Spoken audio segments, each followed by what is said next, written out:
Deyirəm, ha, qapı pusmuram, qapı bağlı, girəmirəm içəri.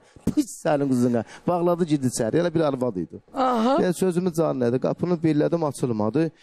Allah qurbanım, bayramın günü mənə heç sad olmasın. Yəni, özə tapışırıb ki, gecə evə gəlmə. O, ucaq silmərdən kimi gördüm, qapını dəstəyə belə gedir, gəlir öz-özünə. Təzəndən bir dil asıldı, ürəyim düşdü yerə. Buz kimi tər gəldi. Ay Allah. Bu nədir? Bir dənə bu olmasın. 5 dəqiqə keçdi, 10 dəqiqə keçdi. Gördüm, heç səsləmir, gəlmir. Özüm qapını açdım ki, bu açıldı. Sağa belə baxdım, heç kim yox. Yəni, bədən qalıb çöldə, padiyəcə. Tam başım belə çıxarmışam ki, heç kim yoxdur da.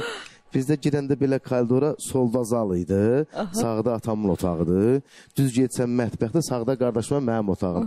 Belə bir vəziyyət yanında, vallahi sən elə bir papamın yerində qalıbsan, o vəziyyət. Mən girdim içəri belə, belə baxdım ki, öz qapısının ağında uzun belə şortda, belə dayanım maykada. Aha. İlk dəfədir ki, həyatımızda biz ikimiz də lal olduq, yəni həyəcanla. O qədər onun yerləri mən də qorxudan, belədir, bax.